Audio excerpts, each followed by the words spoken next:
이제 그만 나가주시겠어요? 아들은 제게 이 한마디를 툭 던지고는 현관문 비밀번호를 바꿔버렸습니다. 하지만 제가 그들의 가짜 효도 뒤에 숨겨진 추악한 비밀을 이미 알고 있다는 사실을, 그리고 그 비밀의 열쇠를 바로 그들이 그토록 무시하던 탈북자 고모가 쥐고 있다는 사실을 그들은 꿈에도 몰랐을 겁니다. 안녕하세요, 여러분. 오늘은 오직 아파트 한 채를 상속받기 위해 몰정한 어머니를 치매 환자로 몰아가며 온갖 가짜 효도 연극을 벌인 아들 내외 소름 돋는 이야기. 그리고 그 모든 위선이 한순간에 무너져 내리는 통쾌한 반전의 순간을 들려드리려 합니다. 이야기의 끝에는 피보다 진한 것이 과연 무엇인지 다시 한번 생각하게 되실 겁니다.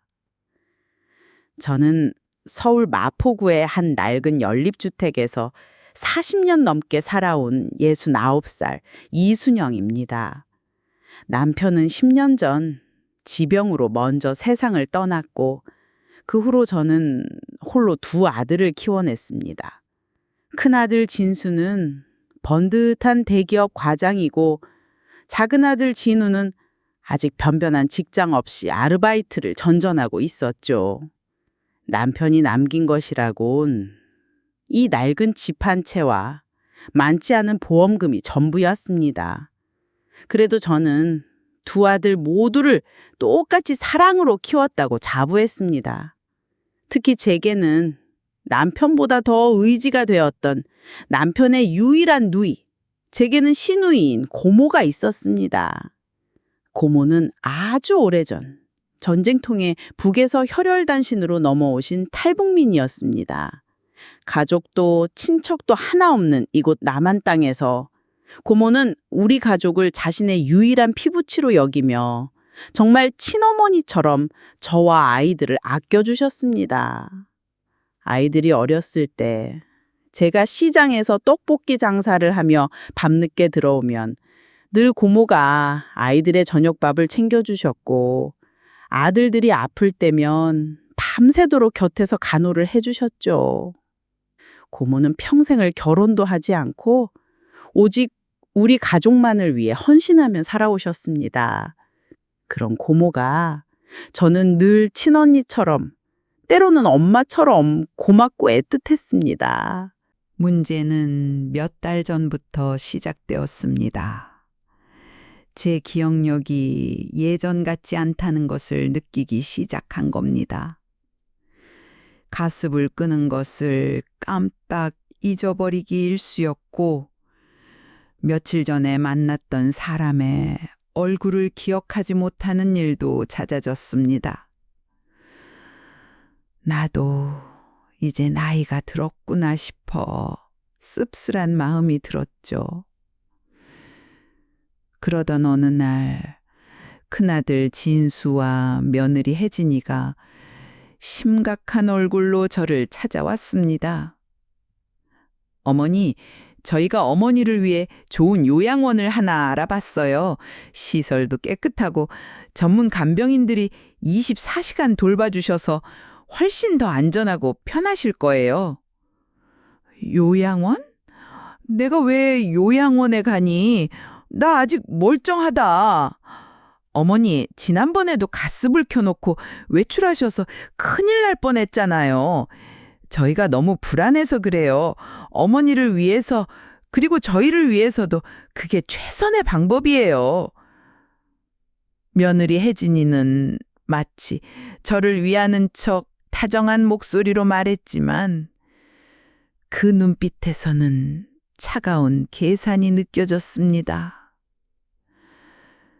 그날 이후 아들 내외의 태도는 노골적으로 변하기 시작했습니다.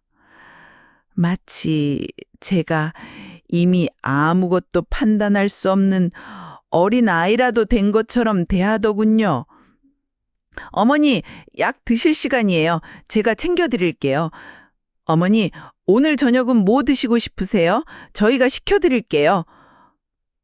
처음에는 아, 이제라도 나를 챙겨주는구나 싶어 고마운 마음도 들었습니다. 하지만 그들의 가짜 효도는 점점 더 저를 옥죄어 왔습니다. 어느 날부턴가 그들은 제 통장과 인감도장을 자기들이 관리하겠다며 가져갔고, 제가 집 밖으로 외출하는 것조차 사사건건 간섭하기 시작했습니다. 어머니, 혼자 나가시면 위험해요. 저희가 모시고 갈게요. 어머니, 오늘은 그냥 집에 계세요. 저희가 장 받아 드릴게요. 저는 제 집안에 완벽하게 갇히고 말았습니다. 유일한 낙이었던 동네 노인정 친구들을 만나는 것도 그들의 허락 없이는 불가능했죠. 답답한 마음에 작은 아들 진우에게 전화를 걸어 하소연했습니다. 진우야, 형이랑 형수가 나를 자꾸 이상한 사람 취급하는 것 같아. 나 아직 그렇게 쓸모없는 사람 아닌데. 진우는 제 말을 묵묵히 들어주었습니다. 엄마, 걱정 마세요. 제가 형이랑 한번 이야기해 볼게요. 그리고 제가 자주 찾아뵐게요.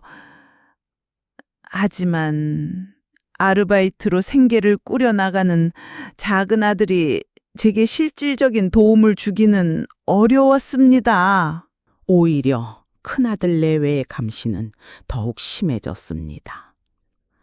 하루는 제가 고모에게 전화를 걸어 고모, 나 좀 보러 와주시면 안 될까요?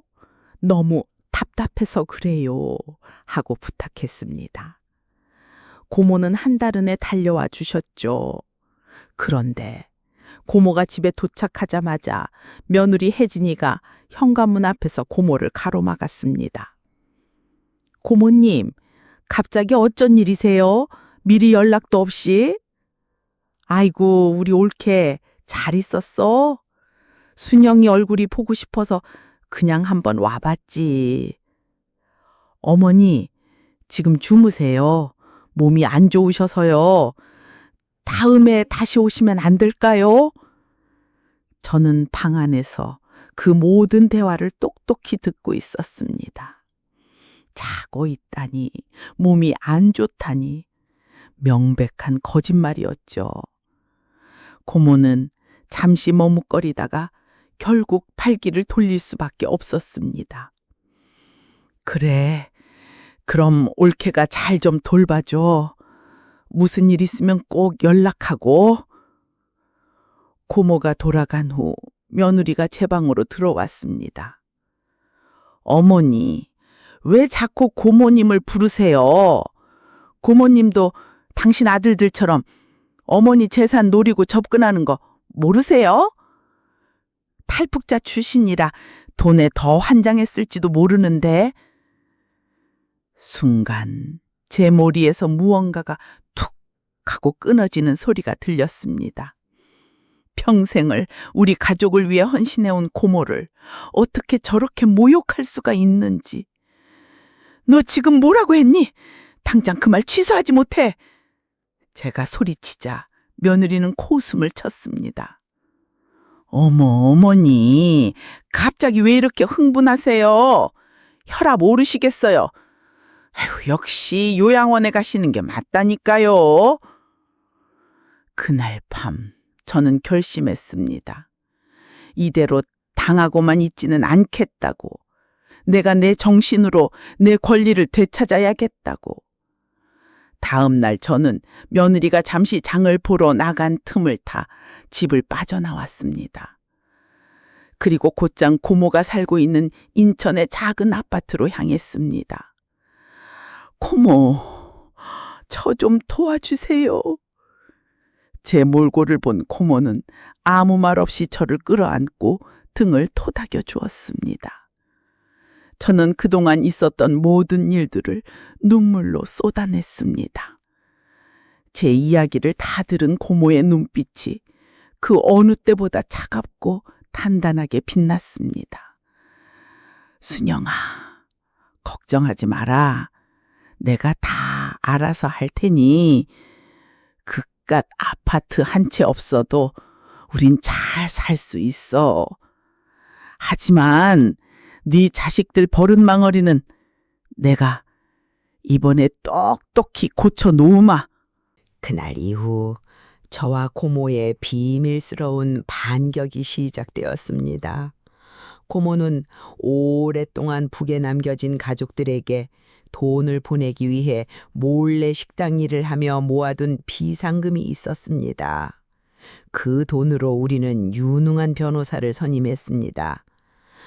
변호사는 제 이야기를 듣더니 이건 명백한 재산 갈취 및 감금 행위에 해당할 수 있습니다.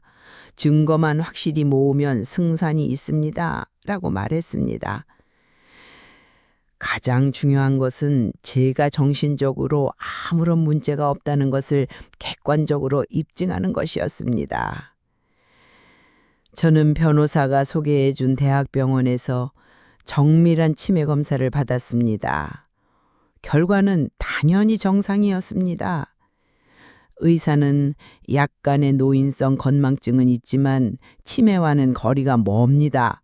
모든 판단을 스스로 내리시는데 아무런 문제가 없습니다. 라는 소견서를 써주었습니다. 그 소견서를 손에 쥐는 순간 저는 다시 태어난 기분이었습니다. 이젠 누구도 저를 판단력이 흐린 늙은이로 취급할 수 없게 된 겁니다. 한편 고모는 다른 방식으로 움직였습니다. 고모는 북에서 넘어올 때 목숨처럼 지켜온 곳이 하나 있었습니다. 바로 저희 시아버지, 그러니까 제 남편과 고모의 아버지가 돌아가시기 전에 남긴 유언장이었습니다. 그 유언장에는 내가 가진 모든 재산은 남한으로 무사히 넘어간 자식에게 상속한다. 만약 두 자식이 모두 넘어갔을 경우에는 똑같이 나누도록 하라고 적혀 있었습니다. 전쟁통에 그 유언장의 존재는 모두에게 잊혔습니다. 하지만 고모는 그 낡은 종이 한 장을 평생을 품에 안고 살아오셨던 겁니다.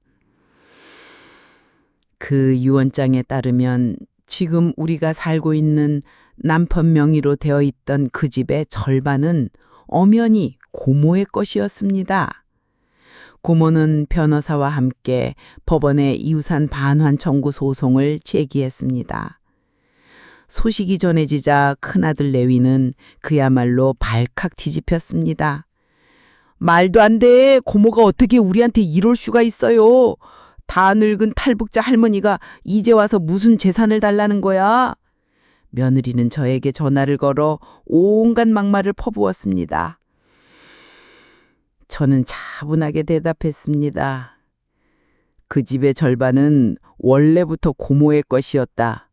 너희가 한 짓을 생각하면 절반만 가져가시는 걸 다행으로 알아야지. 재판은 생각보다 길어지지 않았습니다. 유언장은 명백했고 고모의 탈북 사실 또한 정부 기록에 똑똑히 남아 있었으니까요. 결국 법원은 고모의 손을 들어주었습니다. 아파트의 절반에 대한 소유권을 고모에게 이전하라는 판결이 내려진 겁니다. 그뿐만이 아니었습니다. 제가 받은 치매 검사 결과와 그동안 아들 내외가 제 통장에서 무단으로 돈을 인출한 내역, 그리고 저를 외출하지 못하게 막았던 정황 증거들을 바탕으로 변호사는 큰아들 내외가 신청한 성년 후견인 지정 신청을 기각시켰습니다. 오히려 그들을 상대로 재산권 침해에 대한 손해배상 소송을 제기했죠. 모든 것을 잃게 될 위기에 처하자 아들 내외는 그제야 제 앞에 무릎을 꿇었습니다. 어머니, 저희가 다 잘못했어요. 제발 소송만은 취하해 주세요. 저희가 앞으로 정말 잘 모실게요. 저는 그들을 차갑게 내려다보며 말했습니다. 내가 너희를 어떻게 믿니? 너희는 돈 앞에서는 부모도 고모도 없는 짐승들이나 마찬가지다.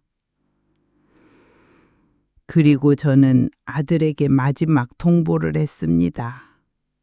이제 당장 팔아서 내 고모에게 재산 절반을 넘겨드리고 나에게는 위자료를 지급해라. 그리고 너희는 내 눈앞에서 사라져. 다시는 찾아오지 마라. 결국 아들은 집을 팔 수밖에 없었습니다. 집값의 절반은 고모에게 돌아갔고 남은 돈의 일부는 제게 위자료로 지급되었습니다. 하루아침에 마포의 번듯한 아파트에서 쫓겨나 작은 월세방을 구해야 하는 신세가 된 아들 내외의 모습을 저는 멀리서 지켜보기만 했습니다. 며칠 뒤 작은 아들 진우가 저를 찾아왔습니다. 엄마, 정말 괜찮으세요? 형이 그렇게까지 할 줄은 몰랐어요. 저는 아들의 손을 잡고 말했습니다. 괜찮다. 엄마는 이젠 네가 있으니 괜찮아. 저는 위자료로 받은 돈과 그동안 모아두었던 돈을 합쳐 작은 아들 진우의 이름으로 작은 가게를 하나 얻어주었습니다. 진우는 그곳에서 작은 카페를 시작했고 지금은 제법 동네에서 소문난 맛집이 되었답니다. 그리고 저와 고모는 남은 돈을 합쳐 강화도에 작은 전원주택을 하나 샀습니다. 지금은 그곳에서 텃밭을 가꾸고 서로를 의지하며 평화로운 노후를 보내고 있습니다. 가끔 큰아들에게서 전화가 옵니다. 용서해달라고 한 번만 만나달라고요. 하지만 저는 아직 그럴 마음이 없습니다. 진정한 가족이란 재산이나 가짜 효도가 아니라 서로를 향한 진심 어린 존중과 사랑이라는 것을 그 아이가 뼈저리게 깨닫게 될 때까지 저는 기다릴 생각입니다. 오늘 이야기는 여기까지입니다. 여러분, 가족이라는 이름 아래 혹시 소중한 것을 잃고 계시지는 않으신가요? 여러분의 생각은 어떠신지 댓글로 들려주시길 바랍니다. 이 모든 일이 있기 전 제 삶은 안개 속을 걷는 것 같았습니다. 큰아들 내외는 저를 위한다는 명목하에 제 삶의 모든 부분을 통제하려 들었죠. 처음에는 그저 나이가 들어 기억력이 감퇴하는 것을 그들은 치매라는 무서운 병으로 포장했습니다. 제가 무언가를 잊어버릴 때마다 며느리는 과장된 한숨을 쉬며 말하곤 했습니다. 어머님, 이것도 잊어버리시면 어떡해요? 정말 큰일이네요. 병원에 한번 가보셔야겠어요. 그런 말이 반복될수록 저 역시 제 자신을 의심하게 되었습니다. 내가 정말 병에 걸린 걸까 하는 불안감이 제 마음을 갉아먹었죠. 그들의 가짜 효도는 정말 지극정성이었습니다. 매일 아침 제 방문을 열고 들어와 어머니, 밤새 안녕하셨어요? 라고 묻는 아들의 얼굴에는 걱정이 한가득인 것처럼 보였습니다. 며느리는 제가 좋아하지도 않는 건강보조식품들을 잔뜩 싸와서는 어머님, 이거 꼭 챙겨 드셔야 해요. 기억력에 좋대요.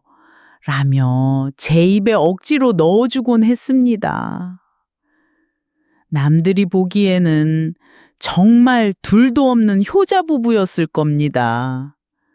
하지만 그들의 연극은 문이 닫히는 순간 끝났습니다. 제가 잠시라도 반대의 의견을 내비치거나 그들의 통제에서 벗어나려는 기미를 보이면 아들의 목소리는 싸늘하게 변했습니다. 엄마, 저희가 다 엄마를 위해서 이러는 거잖아요.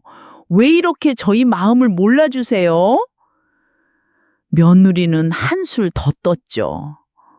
어머님, 이러시면 저희가 너무 힘들어요. 저희도 저희 생활이 있는데 매일 어머님 걱정만 하고 살 수는 없잖아요. 결국 그들의 목적은 단 하나였습니다. 저를 무능하고 판단력 없는 노인으로 만들어 제 모든 것을 손쉽게 차지하려는 것이었죠. 그들이 제 통장과 도장을 가져가던 날을 저는 잊을 수가 없습니다. 어머니, 저희가 잘 보관해 드릴게요. 그래야 안전해요. 아들은 마치 제게 큰 은혜라도 베푸는 것처럼 말했습니다. 저는 저항하고 싶었지만 기력이 없었습니다. 이미 그들의 반복된 가스라이팅에 제 스스로에 대한 믿음마저 흔들리고 있었으니까요. 그렇게 저는 제 이름으로 된 집에서 돈 한 푼 제 마음대로 쓸 수 없는 완벽한 죄수가 되었습니다. 유일한 탈출구는 작은 아들 진우와의 짧은 통화였습니다. 하지만 그마저도 큰아들 내외에 있는 치를 보며 화장실에 숨어서 몰래 해야만 했습니다. 고모와의 만남이 차단되었을 때 저는 비로소 절망의 끝을 보았습니다. 고모는 제게 단순한 시누이가 아니었습니다. 북에서 내려와 의지할 곳 하나 없을 때 제게 손을 내밀어준 유일한 사람이었고, 남편이 죽은 후에는 제게 친정어머니나 다름없는 존재였습니다. 그런 고모를 며느리는 돈에 환장한 탈북자라며 제게서 떼어놓으려고 했습니다. 그 순간 저는 깨달았습니다. 더 이상 물러설 곳이 없다는 것을. 이대로 가다가는 제 존재 자체가 완전히 지워져 버릴지도 모른다는 공포가 제 온몸을 휘감았습니다. 그래서 저는 도망쳤습니다. 며느리가 시장에 간 그 짧은 시간을 틈타 저는 최소한의 짐만 챙겨 집을 빠져나왔습니다.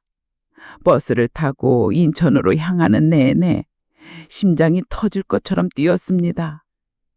잡히면 어떡하나 하는 두려움과 이제라도 벗어났다는 안도감이 제 안에서 격렬하게 싸웠습니다. 고모의 작은 아파트에 도착했을 때 저는 그대로 현관에 주저앉아 어린아이처럼 엉엉 울었습니다. 고모는 아무것도 묻지 않고 그저 제 등을 말없이 쓸어주셨습니다. 그 따뜻한 손길에 저는 지난 몇 달간 겪었던 모든 서름과 공포를 남김없이 쏟아낼 수 있었습니다. 순영아, 울지 마라. 이제 내가 있다. 아무 걱정하지 마라.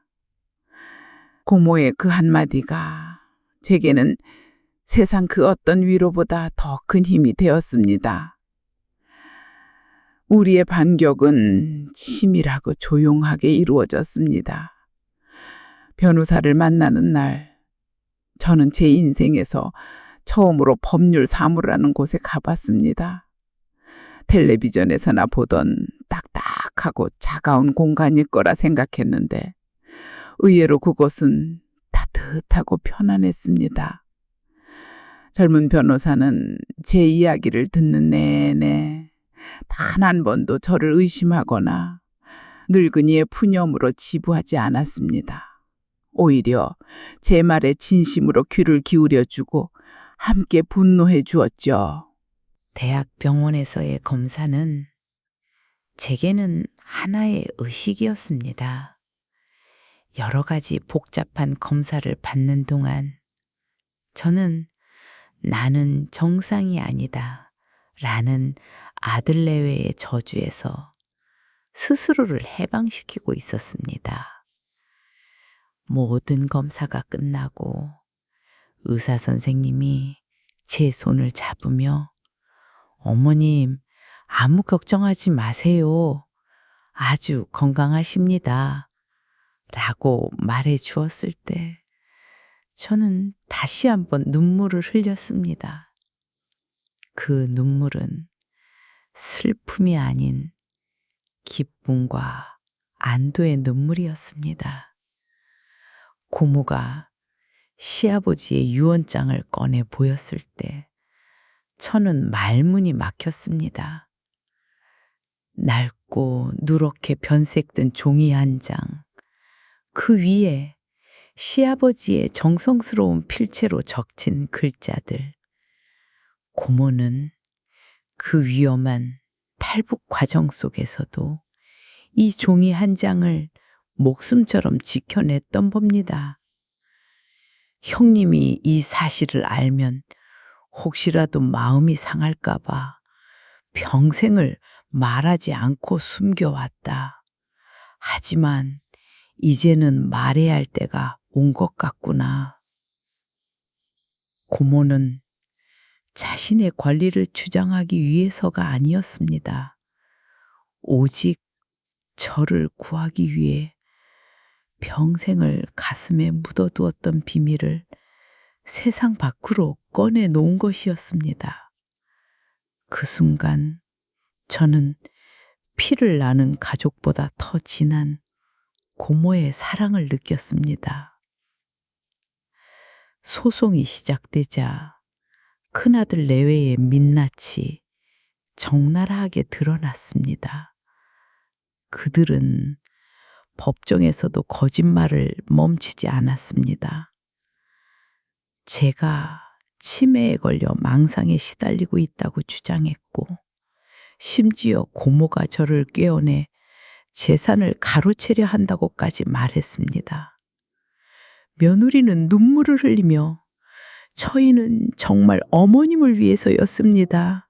어머님이 더 이상 위험한 행동을 하시지 않도록 보호해 드리려 했을 뿐입니다. 라며 가증스러운 연기를 펼쳤습니다. 하지만 모든 증거는 우리 편이었습니다. 제가 받은 정상 소견서, 제 통장에서 빠져나간 돈의 행방, 그리고 이웃들의 증언까지 그들의 위선은 더 이상 통하지 않았습니다. 법원에서 판결이 내려지던 날, 저는 담담한 마음으로 그 자리에 서 있었습니다. 제 옆에는 고모가 제 손을 꼭 잡고 있었죠. 판사가 원고 승소를 외치는 순간 고모와 저는 서로를 부둥켜 안고 소리 없이 울었습니다. 길고 길었던 싸움이 마침내 끝나는 순간이었습니다. 집을 팔고 모든 것을 정산하던 날, 큰아들이 제게 마지막으로 물었습니다. 엄마, 정말 저희를 용서할 수 없으세요? 저는 아들의 눈을 똑바로 쳐다보며 말했습니다.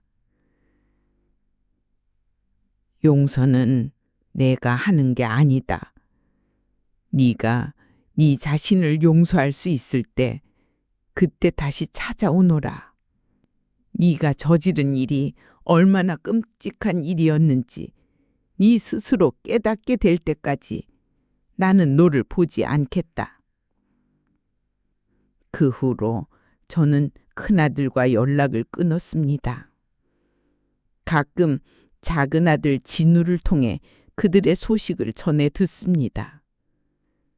작은 월세방에서 서로에게 책임을 떠넘기며 매일같이 싸우고 있다고 하더군요. 저는 그들을 동정하지 않습니다. 그것이 그들이 받아야 할 당연한 죗값이라고 생각하니까요. 작은 아들 진우의 카페는 이제 동네의 명소가 되었습니다. 진우는 저와 고모가 강화도에 내려온 후에도 주말마다 가게 문을 닫고 저희를 보러 옵니다.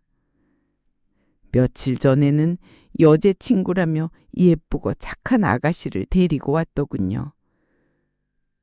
저는 두 아이의 모습을 보며 진심으로 행복을 빌어주었습니다. 강화도의 작은 전원주택에서의 삶은 평화롭기 그지없습니다. 아침에 일어나면 고모와 함께 텃밭에 나가 상추와 고추를 땁니다. 오후에는 함께 뜨개질을 하거나 옛날 이야기를 나누며 시간을 보내지요. 저녁에는 진우가 보내준 원두로 향긋한 커피를 내려 마십니다. 저는 더 이상 외롭지 않습니다. 제 곁에는 피를 나눈 자식보다 더 저를 아껴주는 고모가 있으니까요.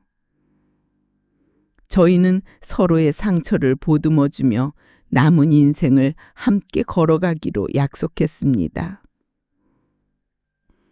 오늘 제 이야기를 들어주셔서 정말 감사합니다. 이 이야기가 여러분께 작은 위로와 용기가 되었기를 진심으로 바랍니다. 돌이켜보면 큰아들 내외의 악행은 아주 사소한 것에서부터 시작되었습니다.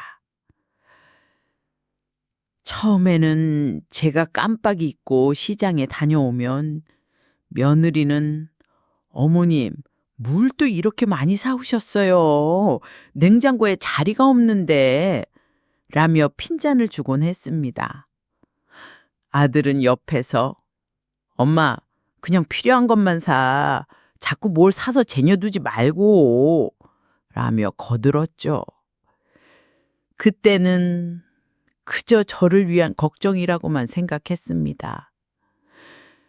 하지만 시간이 지나면서 그들의 걱정은 통제로 변해갔습니다.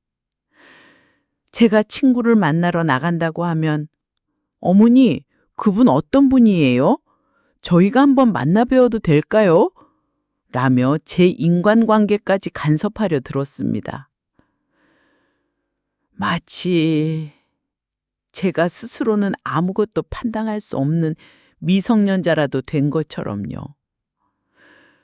가장 견디기 힘들었던 것은 저를 고립시키려는 그들의 노골적인 행동이었습니다. 제가 거실에서 텔레비전을 보고 있으면 그들은 와조토 제 옆을 지나가며 자기들끼리만 알아들을 수 있는 말로 속삭이며 웃었습니다. 무슨 이야기냐고 물으면 아니에요, 어머님. 저희끼리 그냥 하는 얘기예요. 라며 저를 철저히 소외시켰죠. 작은 아들 진우가 가끔 집에 들르는 날이면 그들의 연기는 더욱더 완벽해졌습니다. 어머니, 불편하신 데는 없으세요? 뭐 필요한 거 있으시면 언제든지 말씀하세요. 진우 앞에서는 세상 둘도 없는 효자, 효부 행세를 했습니다. 진우가 돌아가고 나면 그들은 언제 그랬냐는 듯 다시 차가운 얼굴로 돌변했죠. 진우한테 또 무슨 쓸데없는 소리 하신 거 아니죠? 라며 저를 취조하듯 다그쳤습니다. 그들은 교묘하게 저와 세상 사이를 갈라놓았습니다. 제가 유일하게 소통하던 작은 아들마저 저를 의심하게 만들려고 애썼습니다. 진우도 참 뭘 모른다. 엄마가 요즘 얼마나 위험한 상태인데 저렇게 그냥 믿기만 하니? 아들들 사이를 이간질하려는 그들의 속셈을 저는 똑똑히 보고 있었습니다. 고모가 찾아왔던 그날, 며느리가 고모를 문전박대한 것은 그들의 계획에 고모가 가장 큰 방해물이었기 때문입니다. 고모는 저를 가장 잘 이해하고 저를 위해 언제든지 발벗고 나서줄 유일한 사람이었으니까요. 탈북자 출신이라 돈에 더 환장했을지도 모른다는 그 말은 단순한 모욕이 아니었습니다. 그것은 고모와 저 사이를 갈라놓고 저를 완벽하게 고립시키려는 그들의 치밀한 계산이 담긴 잔인한 공격이었습니다. 그 공격은 오히려 제게 마지막 남은 힘을 짜내게 만들었습니다. 이대로 무너질 수는 없다. 고모의 집으로 도망쳐 나온 그날 밤, 저는 고모와 함께 밤을 새워 앞으로의 계획을 세웠습니다. 고모는 젊었을 때 북에서 장사를 했던 경험 덕분인지 상황 판단이 놀랍도록 빠르고 정확했습니다. 순영아, 가장 중요한 건 네가 정신적으로 건강하다는 걸 증명하는 거야. 의사의 소견서만큼 확실한 증거는 없어. 그리고 돈 문제, 네 통장에서 빠져나간 돈이 어디로 갔는지 그 흐름을 추적해야 해. 분명 자기들 개인적인 용도로 썼을 거야. 고모의 조언은 한 줄기 빛과 같았습니다. 그 후 며칠 동안 우리는 변호사와 함께 모든 증거를 수집하고 정리했습니다. 제가 무심코 기록해 두었던 작은 메모들, 이웃들의 증언, 그리고 아들내외가 SNS에 올렸던 사치스러운 생활 사진들까지 모든 것이 그들의 죄를 입증하는 강력한 증거가 되었습니다. 특히 시아버지의 이원장은 결정적인 한 방이었습니다. 고모는 그 이원장을 꺼내 보이며 변호사에게 말했습니다. 저는 제 몫을 되찾고 싶습니다.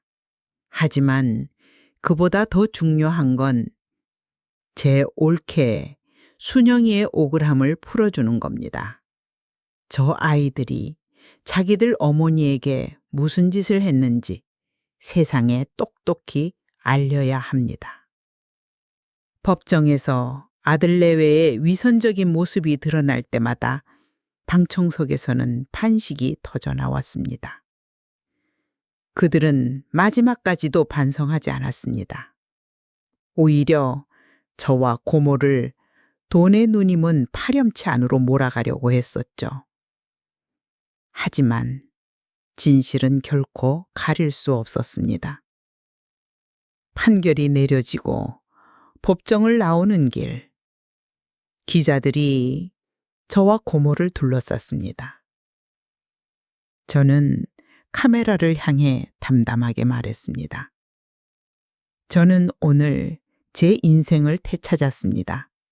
그리고 저와 같은 고통을 겪고 있는 이 세상의 모든 어머니들께 말씀드리고 싶습니다. 결코 포기하지 마시라고. 당신은 혼자가 아니라고. 그날 저희의 이야기는 저녁 뉴스에 나왔습니다.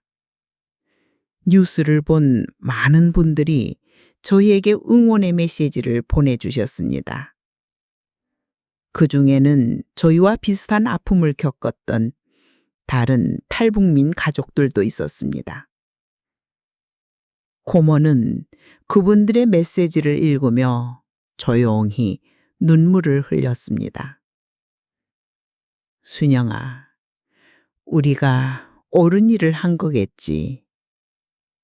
모든 것이 정리된 후 저는 큰아들에게 마지막 편지를 썼습니다. 그 편지에는 원망이나 분도 대신 제가 어머니로서 아들에게 하고 싶었던 마지막 탕구를 담았습니다. 아들아, 진정한 부와 명예는 돈이나 주의가 아니라 사람의 마음을 얻는 것이란다. 너는 가장 소중한 것을 너무 쉽게 잃어버렸다. 언젠가 네가 그 의미를 깨닫게 되는 날이 오기를 엄마는 멀리서 기도하마. 강화도에서의 새로운 삶은 마치 선물과도 같습니다. 저희 집 마당에는 작은 감나무 한 그루가 있습니다. 가을이 되면 주홍빛 감이 주렁주렁 열리죠. 저희는 그 감을 따서 잼을 만들고 콧감을 만듭니다. 그리고 주말마다 찾아오는 작은 아들 진우 편에 정성껏 포장해서 보내곤 합니다. 진우의 여자친구는 저희가 만든 감잼을 세상에서 가장 좋아한다고 하더군요. 고모는 동네 복지관에서 다른 탈북민 어르신들께 한글을 가르치는 봉사활동을 시작했습니다. 고모는 그분들에게 단순한 선생님이 아니라 같은 아픔을 공유하고 서로를 위로하는 든든한 버팀목이 되어주고 있습니다.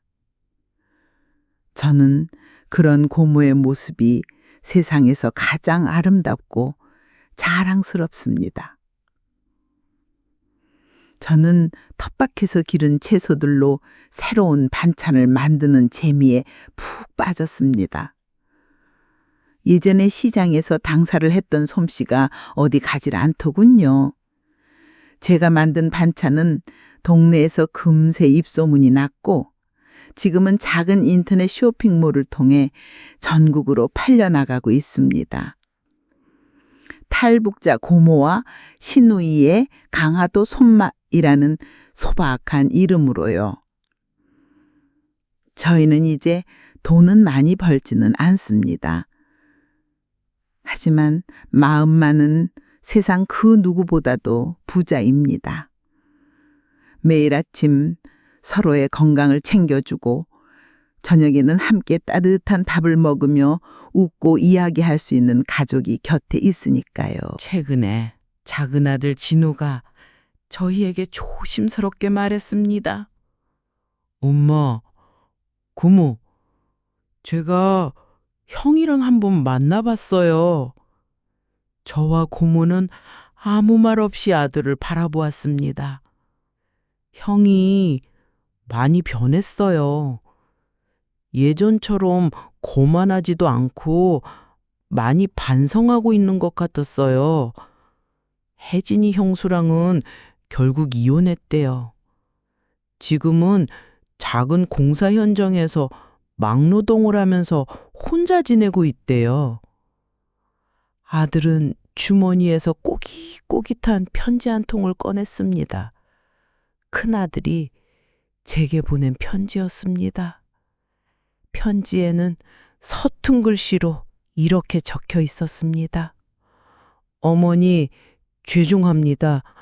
제가 모든 것을 잃고 나서야 비로소 제가 무엇을 잘못했는지 깨닫게 되었습니다. 어머니와 고모께 제가 지은 죄를 평생 뉘우치며 살겠습니다. 부디 건강하세요. 편지를 읽는 내내 저도 모르게 눈물이 흘렀습니다. 고모가 제 어깨를 조용히 감싸주었습니다. 순영아, 이제 그만하면 되지 않았을까? 저는 아직 큰아들을 만날 준비가 되지 않았습니다. 하지만 언젠가 아주 오랜 시간이 흐른 뒤에는 따뜻한 밥 한 끼 정도는 함께 먹을 수 있는 날이 올지도 모르겠습니다. 용서는 어쩌면 그렇게 아주 천천히 시작되는 것일지도 모르니까요. 이 이야기가 지금 이 순간에도 가족이라는 이름의 아픔 속에서 힘들어하고 계실 누군가에게 작은 희망의 불씨가 되기를 진심으로 바랍니다. 오늘의 사연은 여기서 마치겠습니다. 이순영 씨와 고모님의 용기 있는 선택에 공감하셨다면 구독과 좋아요를 눌러주세요. 여러분의 따뜻한 응원이 더 많은 분들께 이 이야기를 전하는데 큰 힘이 됩니다. 여러분의 건강하고 행복한 노후를 진심으로 응원합니다. 감사합니다.